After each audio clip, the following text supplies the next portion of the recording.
Voltamos aqui, irmãos. Foi uma falha técnica minha. Mas, queridos, que Deus vai estar abençoando a vida de cada um dos queridos irmãos, que estão aí nos acompanhando.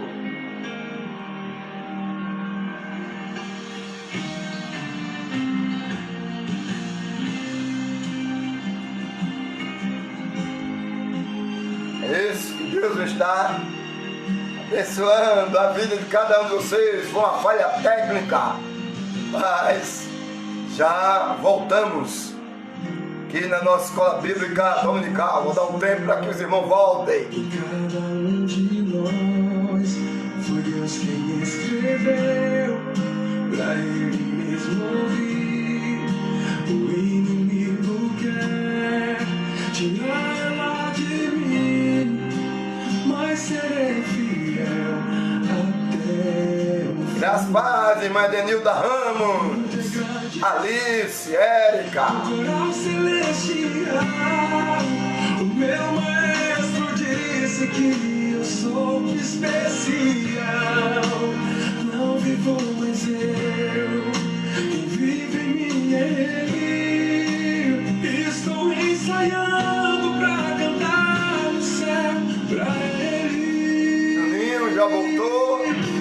No coral eu quero cantar. Juninho, Creuzileide Rocha, bom dia. Vem te adorar, dizendo que Jesus é santo, santo. A composição do céu vai cantando e for fiel. O hino da vitória. Graça e paz, Alice. Alice mandando um abraço. Eita, saudade, Alice. Santo, santo, infinitamente adorar, dizendo que Jesus é santo, santo. A composição do céu vai cantar e for fiel.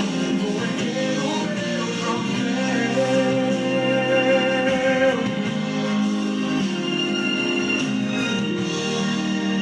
Integrante sou do coral celestial.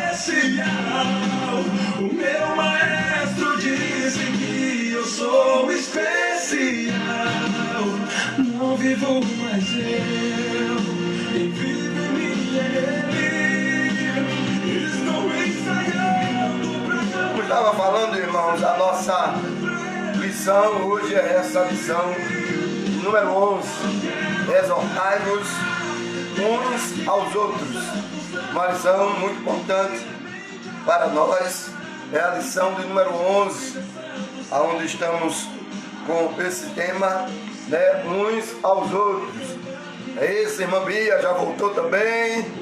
E com uma falha técnica, irmã Bia. Então, a lição dessa manhã da nossa escola bíblica dominical, que você esteja aí de posse sua lição. Já fizemos a leitura do texto básico, que aliás ainda não fizemos, isso vamos fazer agora, em Hebreus, capítulo de número 3, do versículo 12 ao versículo 19.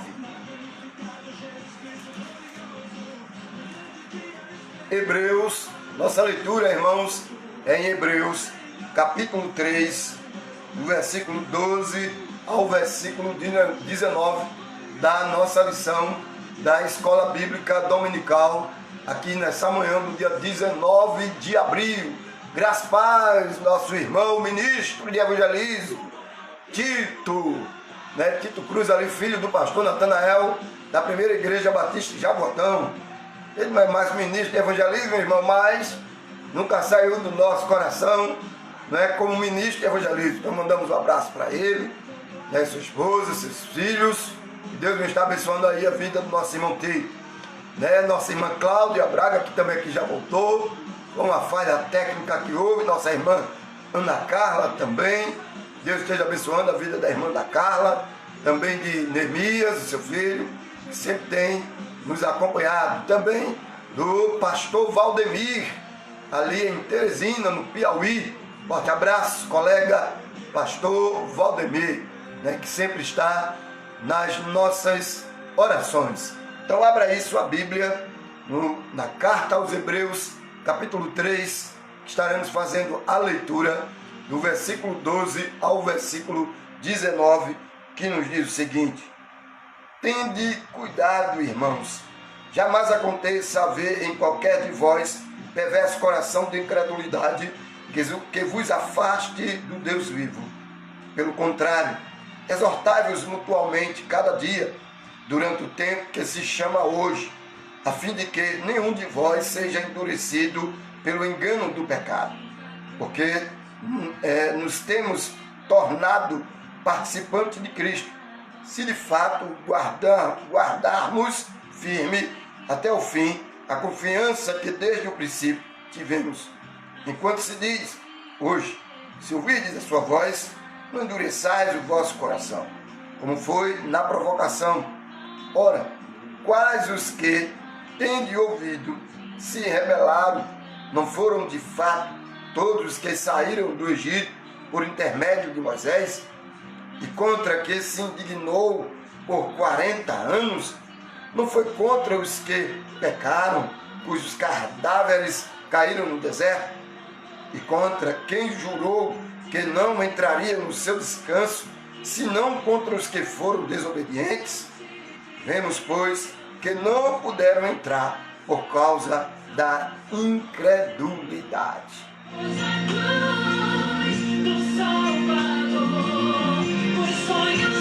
Graças a paz, irmã Marta Tomé.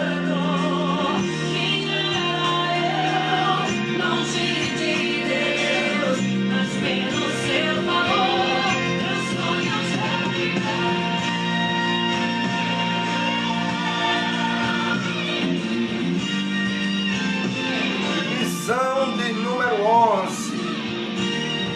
Exortai-vos uns aos outros. Graças a paz, Erivânia Barbosa. Sabemos, irmãos, que ninguém gosta, de ser exortado, porque a palavra, o termo exortação vem do grego parakaleo, que significa da ideia de chamar, invocar, suplicar, segundo essa ideia está lá em Romanos capítulo 12, versículo de número 8. E aqui na introdução da nossa lição, essa palavra pode ser traduzida também como admoestar, confortar e exortar. Segundo Paulo vai nos falar na segunda carta aos Coríntios, capítulo 6, versículo 1, 2 Timóteo, capítulo 1, versículo 6. Ele vai trazer a palavra exortação nesses termos que podemos encontrar em Romanos, capítulo 12, versículo 8, em 2 Coríntios, capítulo 6, versículo 1, 2 Timóteo, capítulo 1, versículo 6. Seu uso também está ligado à motivação para agir. Em 2 Timóteo, capítulo 4, versículo 5, Paulo exorta Timóteo a fazer o trabalho de evangelista. Então essa palavra exortação, dentro desse termo grego, que é parakaleo,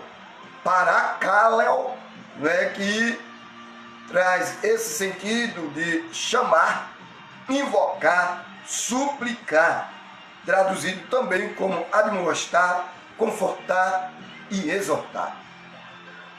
Logicamente, basicamente, as pessoas, quando falamos de exortação, vem desse termo de chamarmos a atenção um do outro. E ninguém gosta de ser chamado a atenção. Essa aqui é a grande realidade. Mas não podemos negar o fato de que aqueles que estão investidos de autoridade, de cargo de liderança, têm essa prerrogativa de estar exortando um ao outro para que as coisas se caminhem bem. Por isso que a palavra exortação vem com esse sentido de chamar, chamar a atenção, de explicar.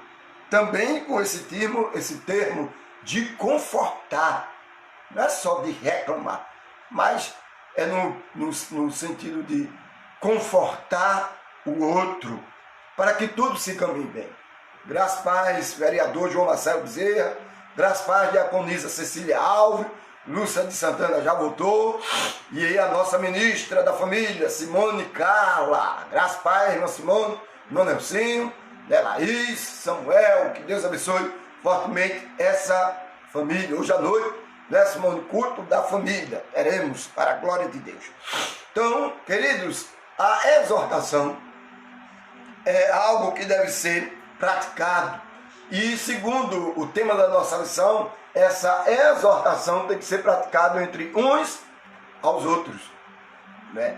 Cada um de nós temos que ter a nossa vida, claro, em condição, uma vida no altar de Deus, para estar exortando mutualmente uns aos outros, irmãos, chamando a atenção, isso, claro, para o bom andamento do trabalho, da obra de Deus, o bom testemunho, a praticidade, né, que devemos buscar das Escrituras Sagradas sobre a nossa vida. Claro que não é fácil estar exortando um ao outro, porque para estar se exortando, você tem que estar primeiro olhando para dentro de si, observando, né, se você está vivendo aquilo que você fala. Você tem que observar se você está sendo coerente com aquilo que você prega. Essa questão da exortação, chamar a atenção, é uma coisa muito séria. Não é uma coisa que qualquer pessoa pode fazer. Apesar de que estamos vivendo em dias que as pessoas estão dizendo, né? Faça o que eu falo, mas não faça o que eu faço. Dentro da exortação, isso não cabe bem, porque para se exortar tem que ser exemplo. Não adianta eu cobrar uma coisa de algo que eu não pratico. Não adianta eu reclamar, orientar alguém de uma coisa, se eu não estou vivendo isso. Então a exortação, ela é uma via de mão dupla, viu? Ela é praticada, né, pelos dois lados. Eu posso hoje estar exortando alguém, chamando a atenção, orientando, como também eu posso também ser chamado a atenção, ser orientado, né? Os meus olhos, os meus horizontes têm que serem abertos, né? Pois nenhum de nós somos impecáveis. O único que foi impecável foi Jesus Cristo. E ele vivia basicamente todo momento exortando ali todos os seus discípulos. Quantas e quantas vezes Jesus não exortou Pedro, Tiago, João, Judas, Mateus, né? Quantas e quantas vezes, né? Natanael, quantas e quantas vezes esses discípulos não foram chamados a atenção de Jesus. E depois que Jesus morreu, ressuscitou ao terceiro dia, foi assunto ao céu, quantos e quantos esses discípulos não cometeram falhas e mesmo assim eles se exortaram mutuamente para o bem da obra de Deus. Então a exortação é uma via de mão dupla. Nos diz o seguinte aqui, a introdução da nossa lição. Acompanha aí com a sua lição, irmãos. Um fato curioso na Bíblia é que um dos personagens mais amados nas páginas do Novo Testamento, por possuir um coração bondoso e uma grande disposição em atender ao chamado de Deus para a sua vida, é Barnabé, cujo nome significa filho de exortação. Atos 4:39. Em Atos 11, versículo 23, vamos encontrá-lo exortando a igreja de Antioquia para que, com firmeza de coração, permanecesse no Senhor, porque essa é a grande e urgente necessidade da igreja.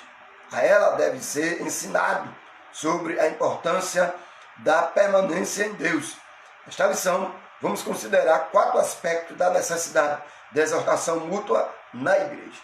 Então, observe o seguinte, que o texto dessa lição vem falando que o termo, o significado do nome é Barnabé, é filho de exortação. Segundo Atos 4 e 36.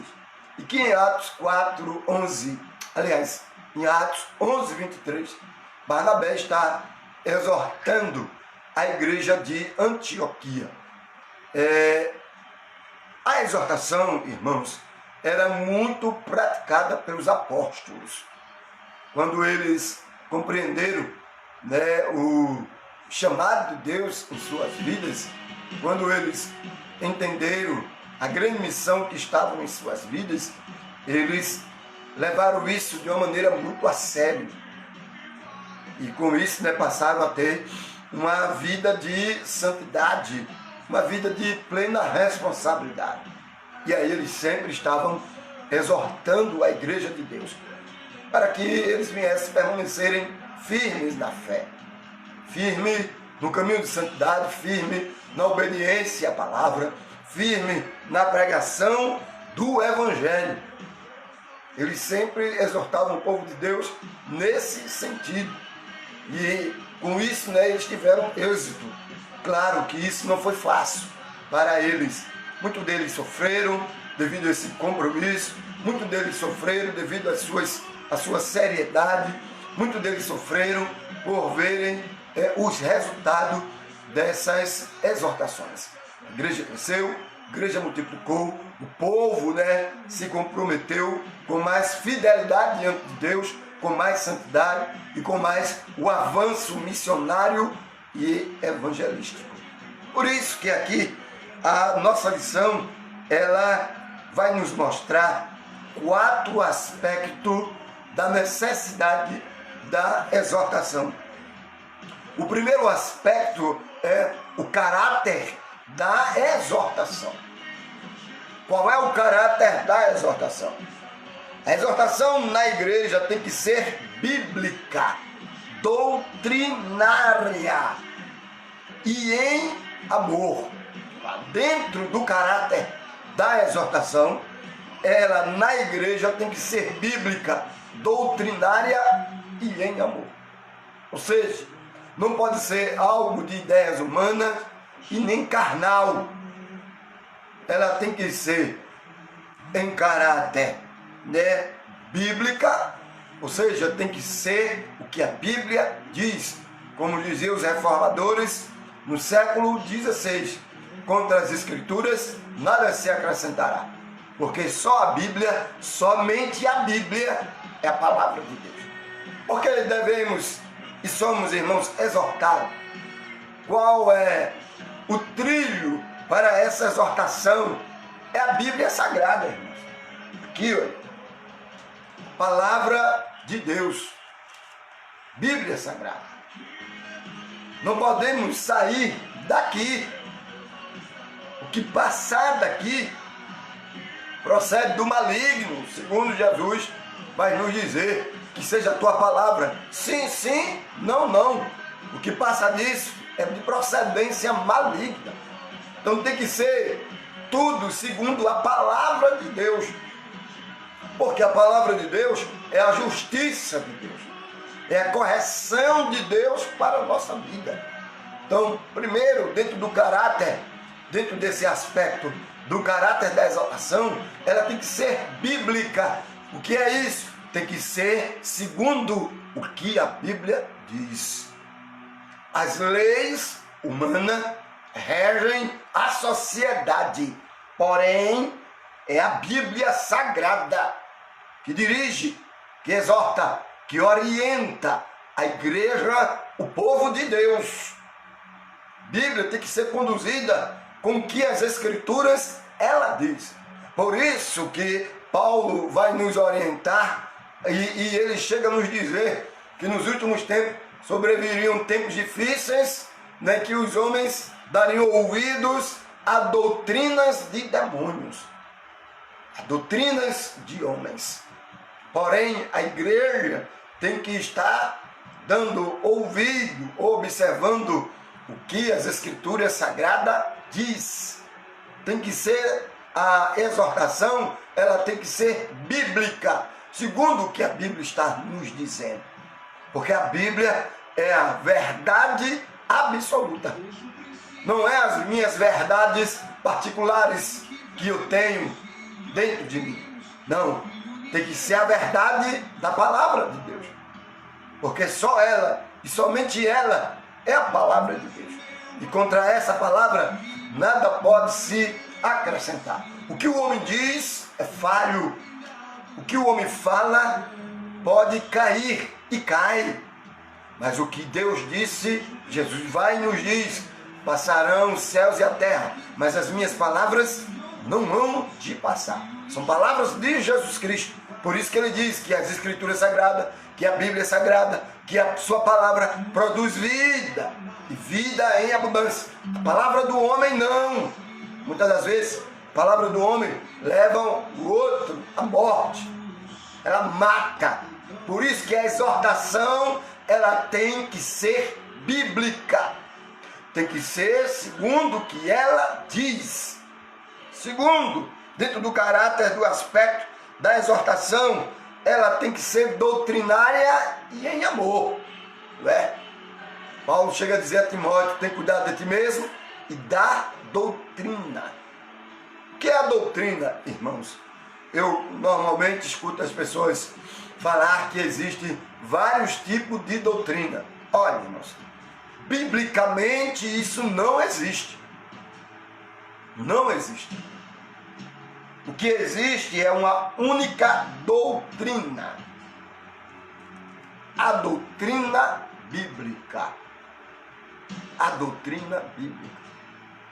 As pessoas dizem, né? Ah, tal igreja tem tal doutrina, tal igreja a doutrina é diferente. Não pode, irmãos.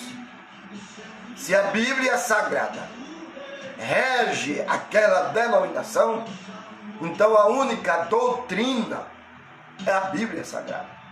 É a nossa única regra de fé e prática. Então o que é que acontece nessa divergência de pensamento? São dogmas, ideias, invencionices criadas pelo homem em várias denominações, que não podemos chamar isso de doutrina, apesar de que eles fazem isso baseado em versículos, textos sagrados, porém inclinados para segundo os seus ideais, segundo aquilo que eles pensam, segundo o que eles acham. Não adianta querermos tampar o sol com a peneira, em querermos negarmos isso. Muitas denominações, a maioria delas, fazem isso. Porém, a única doutrina bíblica que existe é o que está escrito nas Escrituras Sagradas. Não existe uma outra doutrina a não ser essa. Tanto que Paulo diz a Timóteo: tem cuidado de ti mesmo, da doutrina, Timóteo. É o que as Escrituras dizem. É isso que ele vai orientar a Timóteo, que as Escrituras é divinamente inspirada por Deus, apta para ensinar, corrigir, redarguir, é isso, para transformar o homem de Deus perfeito e perfeitamente habilitado para toda boa obra. Então a única doutrina que existe é a palavra de Deus. Por isso que ela tem que ser aplicada em amor. Porque a doutrina, irmãos, ela tem essa função de demonstrar o amor de Deus. O zelo de Deus é amor. Porque todo aquele que ele ama, Deus exorta, Deus corrige. Um filho, quando é bastardo, você não chama atenção. Você menospreza. Mas o filho que você ama, então você corrige, você orienta, você exorta. Então todo aquele filho de Deus que é amado por Deus, ele é exortado. Ele deve ser doutrinado em amor pelas Escrituras. A princípio, parece doer, nos causa dor. Porque é isso justamente, querido, que a exortação vem fazer conosco. Ela vem trazer uma transformação em nossa vida. Vem causar mudança dentro de nós. E quanto é difícil mudança. nenhum de nós gostamos de mudança. Não venham dizer que gostamos, porque a grande realidade é que um de nós não gostamos de mudança. Amamos, né, a nossa zona de conforto. E essa questão de mudar as situações, de mudar as coisas, são meias complicadas. Mas a doutrina, o ensino bíblico, a exortação, ela vem justamente, irmão, causar essa mudança em nossas vidas. Então o primeiro aspecto da exortação é que ela tem que ser bíblica, ela tem que ser doutrinária, em amor. Que é justamente isso que Deus quer demonstrar, o seu amor por nós. E todo aquele pai que ama, ele corrige, ele exorta, ele chama atenção. Viu? Então, ela tem que ensinar princípios bíblicos aos membros de tal maneira que venham aplicá-los na vida, desenvolvendo na comunidade cristã um verdadeiro e genuíno amor cristão. Dentro desse primeiro aspecto da exortação, que é o caráter da exortação, ela tem que ensinar princípios bíblicos aos membros daquela comunidade ou daquela igreja. Se a exortação ela não me traz princípios bíblicos, então ela não causará nenhum efeito na minha vida. No caso, a nossa denominação, Igreja Batista, nós temos princípios chamados de princípios batistas. Claro, são princípios que vêm da Bíblia Sagrada. E quais são esses princípios? Citareis algum deles. Primeiro, a Bíblia como nossa única regra de fé e prática. Ou seja, a denominação batista tem como sua única regra de fé e prática o que a Bíblia Sagrada diz. Como havíamos falado antes, só a Bíblia e somente a Bíblia é a palavra de Deus. E só a doutrina tem que ser por meio da Bíblia. Então, um dos princípios batistas é que a Bíblia é a nossa única regra de fé e prática, independente do que alguém ache, do que os políticos coloquem. Nós, batistas, temos como regra de fé e prática o que a Bíblia diz. A Bíblia diz que não devemos adulterar. A lei do Código Civil já não condena quem vive adultério. A palavra de Deus nos condena quem vive adultério. A Bíblia, como nossa única regra de fé e prática, condena a prostituição. A lei do Código Civil não condena. A Bíblia condena os homens desses últimos tempos mudando o seu lado sexual. Bíblia, a palavra de Deus, nos condena. Bíblia condena a mentira, o roubo. A sociedade, infelizmente, vive mergulhado na mentira.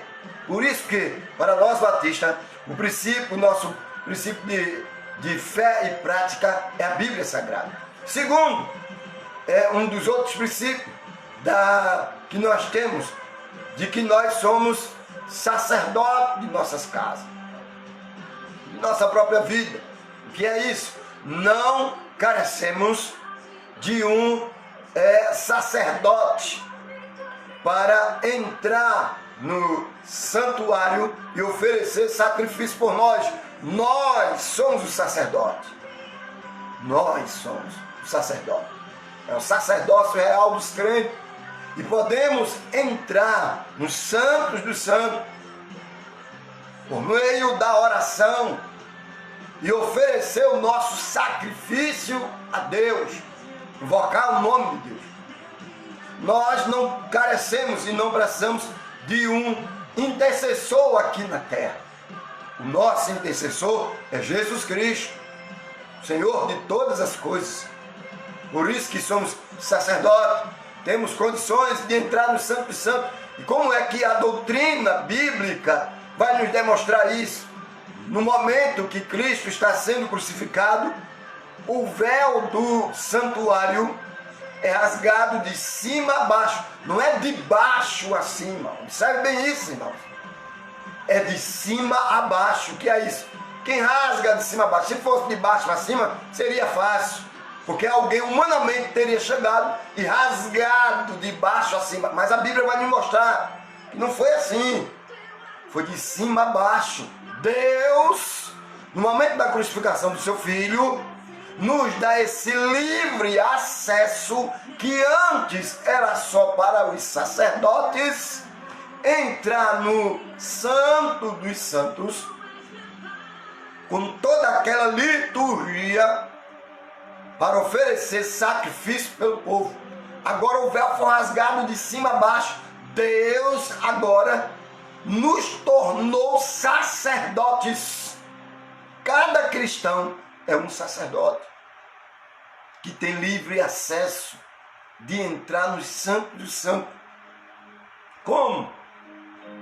Em oração, buscando a presença de Deus, confiando no que a sua palavra diz. Então, é um dos princípios batistas, dos sacerdotes, dos crentes. Cada um de nós somos sacerdotes dos nossos lares, de nossas casas e de nossas vidas. Temos também o princípio da eleição, que foi apregoado, ensinado pelos reformadores. Nós não podemos negar esse princípio, que é bíblico. Antes de ser batista, é um princípio bíblico da eleição, que Deus nos escolheu antes da fundação do mundo. E não nos escolheu por sermos bonzinhos, não nos escolheu segundo as nossas obras, mas nos escolheu segundo a sua graça. Tudo isso é a manifestação da graça de Deus. Então esses são dos princípios batistas que está com a coerência bíblica. Então deixa de se tornar princípios batistas para se tornar doutrinas bíblicas, que nós batistas, que somos cristãos, como qualquer outro, que confessa Jesus como seu Salvador, acreditamos nesses princípios bíblicos. Graça e paz, irmã Sandra Leal, de São José do Belmonte. Graça e paz, irmão Luciano Bernardino, seja bem-vindo à escola bíblica aqui da Igreja Batista de Passíria. Então, irmãos, o caráter da exortação exige com que venha ensinar princípios bíblicos aos membros de tal maneira que eles venham aplicá-lo à vida, desenvolvendo na comunidade cristã um verdadeiro, genuíno amor cristão. Qual é a finalidade, desses princípios bíblicos, desses princípios doutrinários? Fortalecimento, crescimento no amor, viu? Porque o amor é o vínculo da paz. O amor é o que vai nos tornar parecidos com Cristo, ou iguais a Cristo, ou verdadeiramente discípulos de Jesus. Ele mesmo nos orientou e nos ensinou: amai-vos uns aos outros. São palavras exortativas de Jesus. Amai-vos uns aos outros. Vamos observar essa questão. O segundo ponto do caráter ou da questão da exortação: exortai-vos uns aos outros. Quais são os motivos, ou o motivo da exortação? A carta que Paulo escreveu aos Colossenses contém 4 capítulos que são doutrinários, mas que ao mesmo tempo são exortativos. Paulo exorta os crentes quanto ao perigo da preocupação com a religião e não com Cristo, como nas igrejas da Galáxias. Em Colossos, o legalismo tomava o lugar de uma simples fé em Cristo. Sendo assim, podemos afirmar que o motivo da exortação é exaltar o senhorio de Cristo sobre todas as coisas. Colossenses capítulo número 1, do versículo 13 ao 23, relata as preeminências de Cristo, seu direito de herdeiro, sua primogenitura, seu poder criador, sua soberania, tudo feito para ele, propriedade antes de todas as coisas, senhorio da igreja e sua ressurreição. Quando há exortação mútua na igreja, Cristo é reconhecido como Salvador, onde ele rege, a vida sempre será transformada, os olhos espirituais não são mais ofuscados, né? O precioso fruto do Espírito é visto na vida de cada um. Então, qual é o motivo, irmãos, da exortação? O motivo da exortação, queridos, é evitar justamente o legalismo. O legalismo, ele tenta fazer do cristianismo uma religião cheia de ritos, cheio de liturgias. E não é assim. Acabamos de falar que o véu foi rasgado de cima a baixo. Toda aquela liturgia foi quebrada. Deus não ama religião. Deus não quer religião. Deus quer que sejamos cristãos. E o que é ser cristão? É ser um seguidor de Cristo. Porque a religião vai levar a ideia meritória, ou seja, merecimento por ter feito isso ou aquilo. A religião vai levar o homem ao caminho de seguir regras para alcançar a salvação ou para alcançar algum prêmio, algum objetivo. E a Bíblia vai nos mostrar, irmãos, que a salvação, vida eterna, é um ato da graça de Deus. Não é mérito nosso. Não é porque eu observei tal coisa, fiz isso, fiz aquilo. Não. Isso é legalismo. Quando Deus rasga o véu de cima a baixo, ele está acabando com todo aquele legalismo judaico, gente. Né? Onde se ofereciam ali os sacrifícios, o novilho era perfeito, mas a pessoa que estava oferecendo o novilho, o pecador, não era perfeito. E eles já estavam com a ideia de oferecer o novilho e praticava o pecado novamente e depois oferecia o novilho. E aí aqueles sacrifícios Deus já não estava suportando em suas narinas. Por isso que ele envia Cristo, o único e o maior sacrifício por toda a humanidade. E ele morre de uma única vez, entenda bem isso. E ele morre de uma única vez por toda a humanidade, como o Cordeiro de Deus. Não é isso que João Batista vai dizer quando vê Jesus? Eis o Cordeiro de Deus que tira o pecado do mundo. Cristo vem e acaba com todo aquele legalismo. Então, por que hoje queremos fazer do cristianismo uma religião pagã, legalista? A exortação, querido, surge justamente para acabarmos com essa ideia de que o cristianismo é uma religião legalista. E quando é que isso não é possível dentro do cristianismo? Quando centralizamos tudo em Cristo. Porque dele e por ele, é o que Paulo vai dizer, porque dele e por ele são todas as coisas, tudo é dele, tudo veio por meio dele e tudo pertence a ele, até mesmo a nossa salvação, a nossa vida eterna. Não é porque eu mereço, não é porque eu sou bonzinho, eu dou cesta básica, não é porque eu me dobro diante de alguma estátua. Não existe nenhum mérito em mim tudo é de Cristo e por meio de Cristo. É isso que Paulo vai nos dizer. Porque Cristo é a primícia dos que dormem, porque Ele ressuscitou e vive está até hoje. Porque Cristo assumiu aquela cruz que era nossa e dá o brado ali na cruz dizendo: Pai, tudo está consumado. Todo o projeto de Deus de salvação estava consumado. Todo o projeto de Deus de destruir o legalismo dentro da religião judaica também estava destruído. Cristo é tudo em todos, para aqueles que têm fé nele.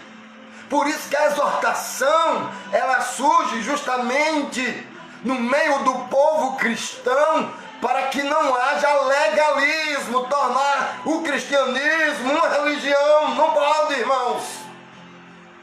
Não pode de maneira nenhuma fazer isso com o cristianismo. Isso é sério, gente. Isso é muito profundo. Então, quando estamos dentro de uma comunidade cristã, evangélica, que as pessoas estão observando, não é isso? Dogmas, mandamentos de homens, pontos que dizemos que é exortação, então estamos fazendo com que aquela comunidade deixe de ser cristã e se torne uma comunidade religiosa. A única maneira que temos que evitar isso é seguir Cristo, andar segundo Cristo, observar os ensinamentos de Cristo. E aí Jesus surge. Veja, as pessoas naquela época estavam acostumadas com a religião, gente. Já estavam habituadas ao legalismo judaico.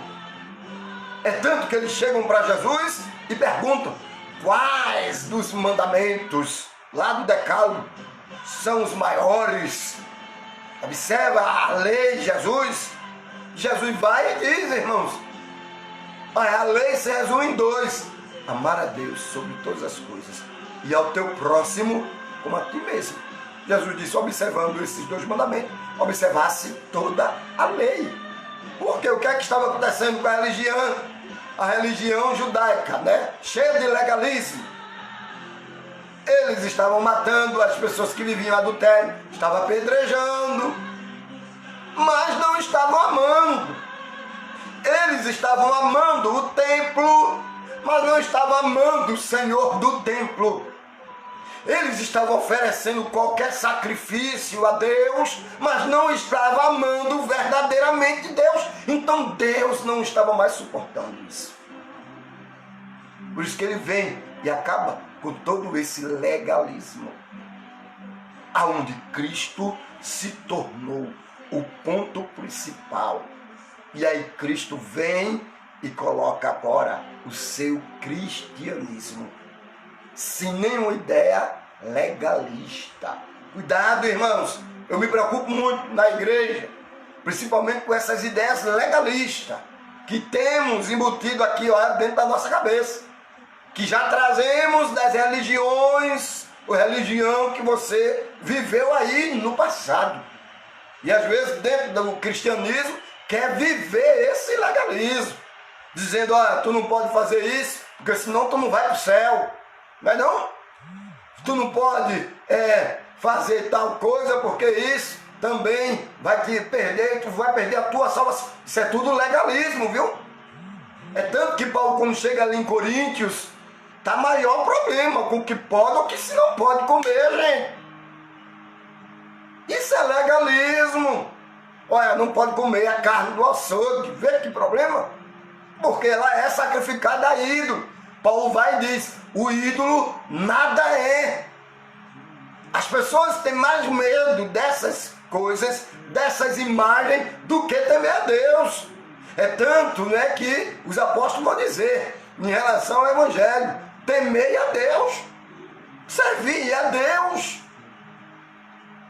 O que Deus quer, queridos, é que venhamos lhe obedecer a sua palavra, amá-lo de todo o nosso coração, com todo o nosso entendimento, com toda a nossa força.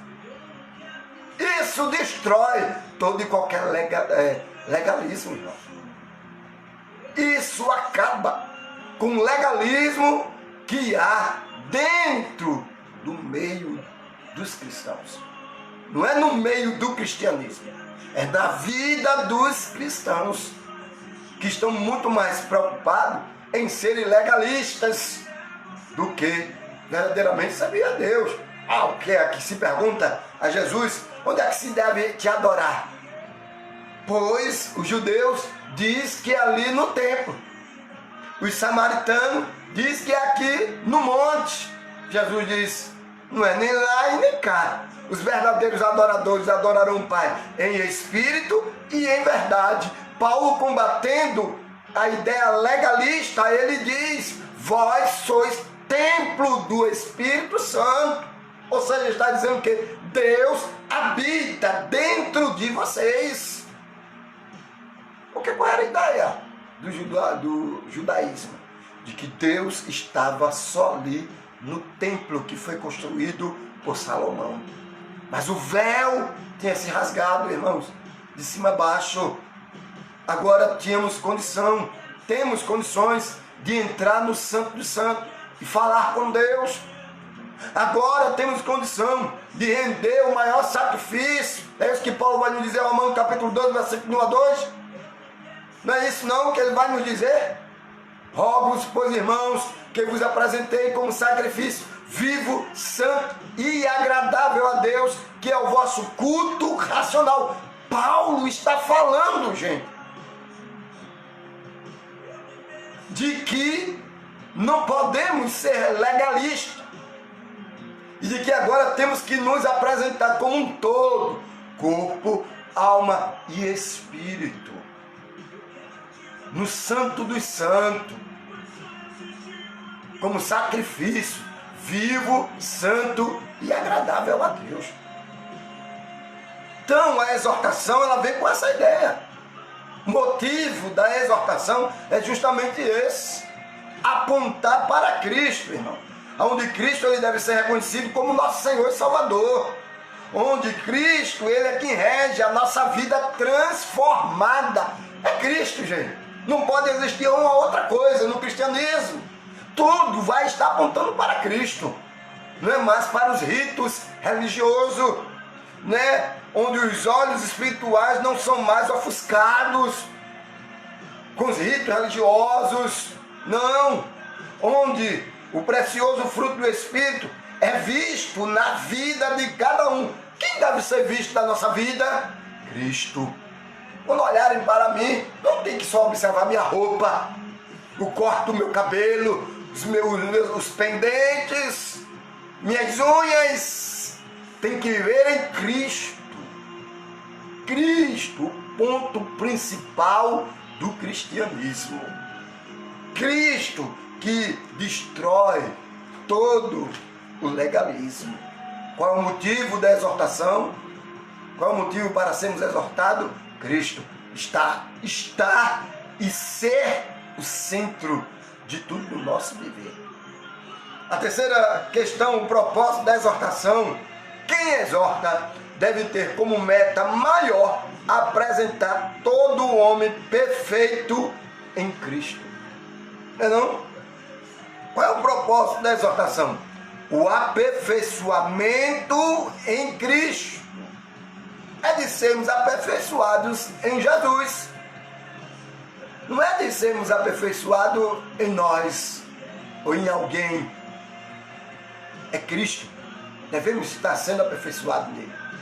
Uma certa vez Paulo chega e diz, né, à igreja: sede, pois, meus imitadores, como eu sou de Cristo. Paulo está nos exortando, nos ensinando a sermos imitadores dele, porque ele estava imitando Cristo. E nós sabemos muito bem disso. E nós devemos ser imitadores de quem? De Paulo ou de Cristo? Quem é maior, Paulo ou Cristo? Cristo, irmãos. É Cristo. Mas a igreja ali, a qual Paulo está exortando, não estava sendo imitador de Cristo. Aí Paulo diz: observe os meus exemplos, minhas ações, minhas atitudes, sede, pois, meus imitadores, como eu sou de Cristo. A quem estamos querendo imitar? Tem pessoas que querem imitar jogador de futebol, não é artista de televisão, não é não? Mas nós temos que ser imitadores de Cristo. Cristo Jesus, Ele é o propósito da nossa exortação. E esse propósito de sermos exortados é para que venhamos nos tornar imitadores de Jesus Cristo. Quem exorta deve ter como meta maior aplicar as verdades do cristianismo à vida dos crentes. É isso. Que um coração mau produz descrença e afastamento de Deus. É isso. Vamos observar aqui o quarto e último ponto dessa lição. O resultado da exortação. Qual é o resultado da exortação? Aqui temos uma exortação à humildade, perseverança, santidade, ao amor fraternal. O verdadeiro resultado da exortação. Observe bem aqui esse primeiro ponto, que a exortação encoraja uma fraqueza e tira a máscara e permite que o ego real apareça. Nesses últimos dias, né, de pandemia do coronavírus, estamos vendo, né, que as pessoas têm que usar máscara. Usar máscara para se proteger do vírus, e também a ideia no princípio, né, da pandemia foi para que a máscara deveria ser usada pelo doente, para que ele não transferisse o vírus. Agora a ideia é que todos usem máscara, independente se ela é comprada em farmácia, pode ser feita em casa, não é, com a ideia de que você esteja também se protegendo. Mas observe, querido, uma observação que eu tenho feito, talvez isso seja um ponto crítico meu, que essa máscara nos protege do vírus. Mas as pessoas também usam um outro tipo de máscara. Não é não? A exortação bíblica em Cristo, ela vem justamente para tirar de nós essa máscara. Quantos de nós estamos vivendo com máscaras espirituais? Com a máscara da hipocrisia, com a máscara da religião.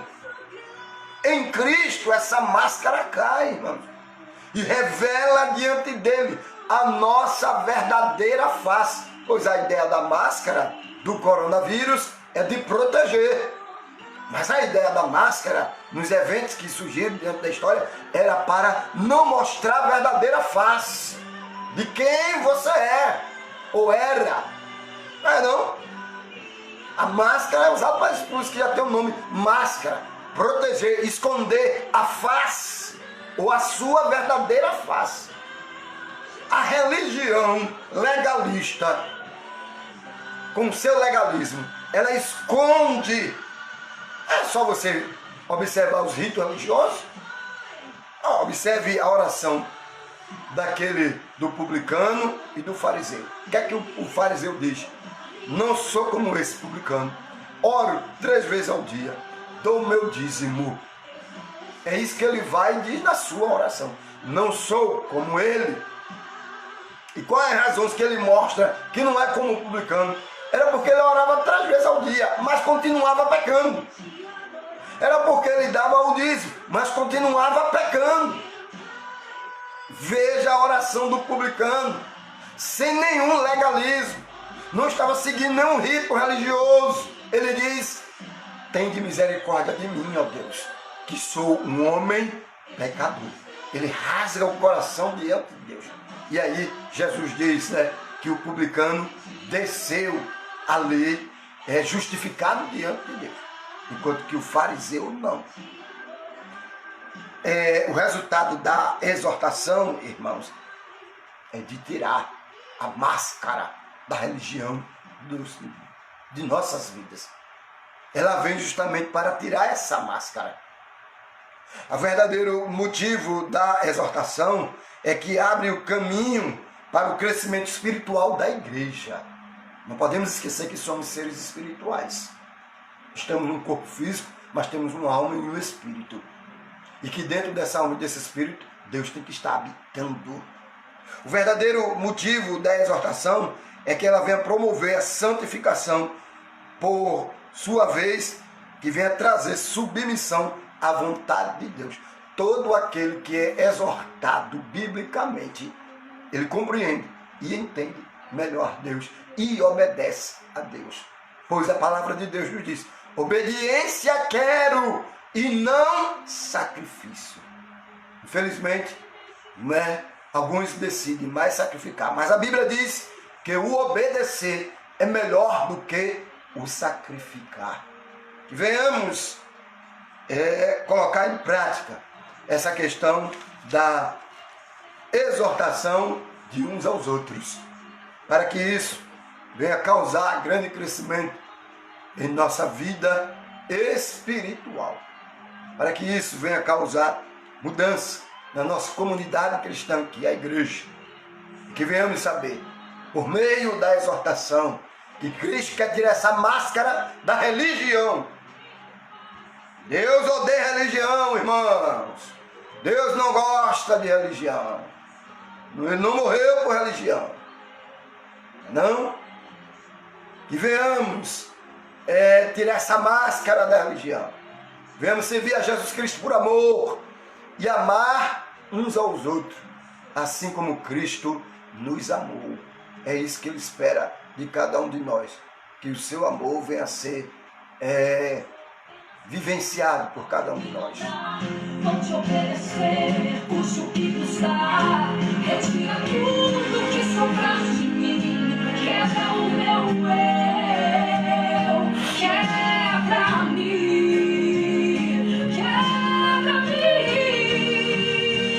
sou um vaso, és oleiro, eu não mando em mim mesmo, me refaça assim. As palavras, Andressa, Davidson, Sara. Amém, Luciano Bernardino. Eternamente dependente de ti, Senhor. Eu sou eternamente dependente de ti. É isso, irmãos, somos exortados a sermos eternamente dependentes de Deus.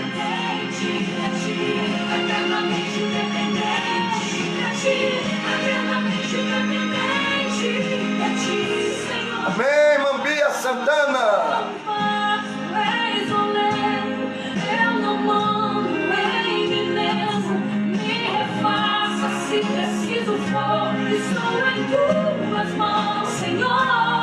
Sou um vaso, és oleiro, me preencha por inteiro. Eternamente dependente de ti, Senhor. Eu sou.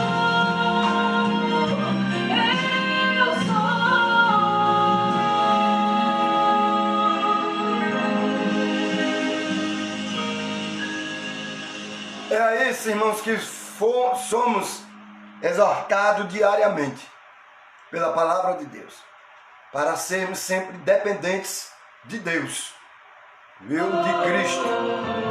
E devemos ser dependentes de Deus, de Jesus Cristo. E devemos ter muito cuidado com as doutrinas de demônios, com a doutrina de homens que tentam nos levar a segui-los e declararmos. É isso que as vãs religiões têm feito, levado o homem a declarar sua independência de Deus, e não podemos de maneira nenhuma. Somos totalmente dependentes de Deus. Por isso que o cristianismo não é uma religião, mas sim um projeto de Deus para estarmos vivendo Cristo em nós, deixar Cristo estar habitando dentro de nós, sermos guiados por Cristo, né? Assim como o vento, nós não sabemos de onde vem nem para onde ele vai. Assim é todo aquele que é nascido pelo Espírito Santo de Deus. Isso é o cristianismo. É você obedecer inteiramente Jesus Cristo.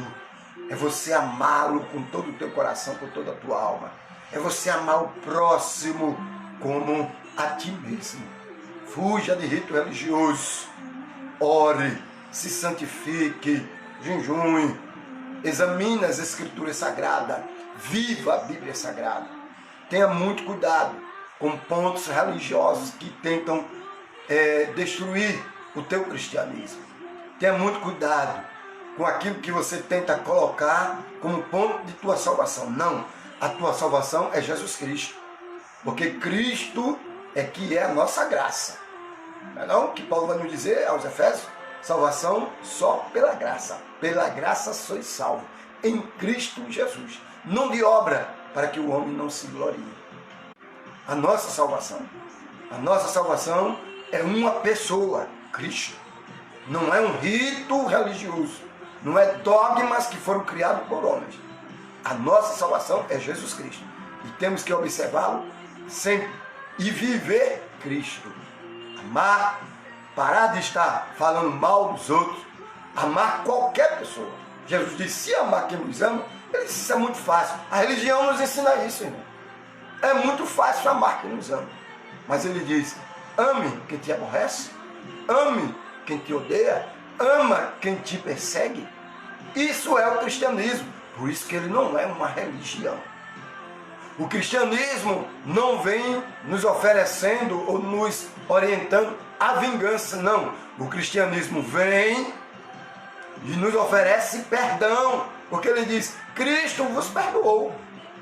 Então perdoe uns aos outros, assim como Cristo vos tem perdoado. E aí Jesus diz, né, na oração ali de Mateus capítulo 6, se você não perdoar, então Cristo também não te perdoará. O meu Pai que está no céu não te perdoará. Por isso que o cristianismo não é religião, gente. O cristianismo é um meio é uma forma de viver em Cristo, é vivenciar Cristo, perdoar. E sabemos que perdoar não é esquecer, mas é lembrar sem nenhum ressentimento. A ferida existe, mas ela não sangra mais. A marca está lá, mas ela está sarada, não dói mais. É o cristianismo. Existe a marca da ferida para que você se lembre do que houve, mas você não sente mais dor. É perdão. Isso é o perdão, gente. Você nunca vai esquecer, mas não dói mais. Aquilo já passou, porque você cuidou da ferida, colocou remédio, aquilo cicatrizou. É o perdão que faz isso. É o cristianismo. É Jesus Cristo. As pessoas o negaram ao pé da cruz. As pessoas o criticaram, zombaram de Cristo, mas o que foi que ele disse? Pai, perdoa-vos, porque eles não sabem o que faz. É o cristianismo, sem legalismo. Deixem de ser legalistas, irmãos. Observe o que a Bíblia diz. Cristianismo não é dogma de homens, mas sim viver inteiramente o que Cristo nos ensinou. E o que foi que ele nos ensinou? Amar a Deus sobre todas as coisas e o próximo como a ti mesmo. Perdoar uns aos outros, ajudar uns aos outros. Não prejudique ninguém, porque aí vem a lei, né, da retribuição. Tudo aquilo que você plantar, você vai colher. Olha o problema aí do cristianismo. Se eu semear o mal, eu vou colher o quê? O mal. Quem planta vento, colhe tempestade. Por isso que semeia amor, semeia a paz de Cristo, como ele diz, a minha paz eu vos dou, não a dou como me dá. Semeie perdão, porque um dia se você errar, as pessoas também vão te perdoar.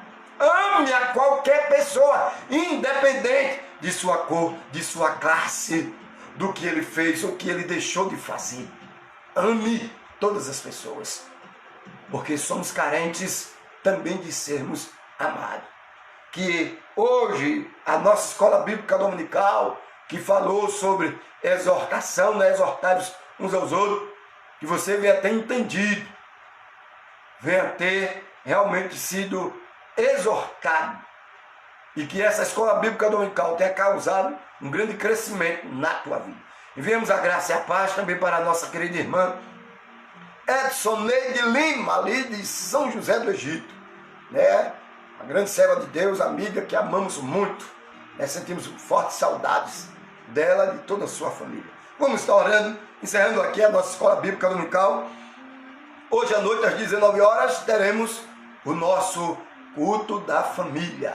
Pai bendito, Deus Todo-Poderoso, Criador dos céus e da terra, através do glorioso e poderoso nome de Jesus, queremos te agradecer pela Escola Bíblica Dominical dessa manhã, com o intuito de que tua palavra tenha causado grande crescimento, despertamento em nossas vidas, e que tudo que aprendemos por meio da doutrina sagrada, venhamos estar colocando em prática para o teu louvor e para a tua glória. Ajuda-nos a estarmos exortando mutuamente, ó Deus, para o crescimento, o desenvolvimento, em amor, santidade, paz, alegria.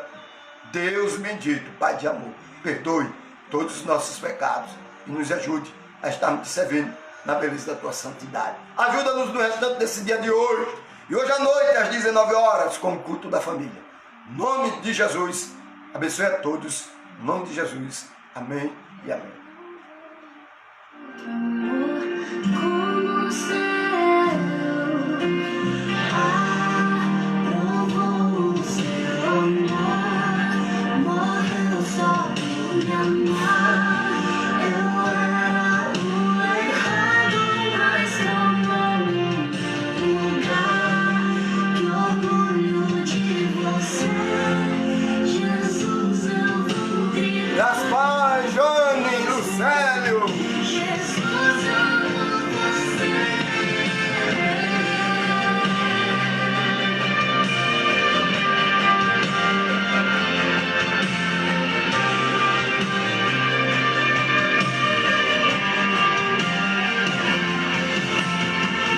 Nessa casa eu vou passar sem me seduzir. Hoje à noite, às 19 horas, culto da família aqui na live da Igreja Batista de Passira. Convidamos todos vocês a estarem participando aqui conosco.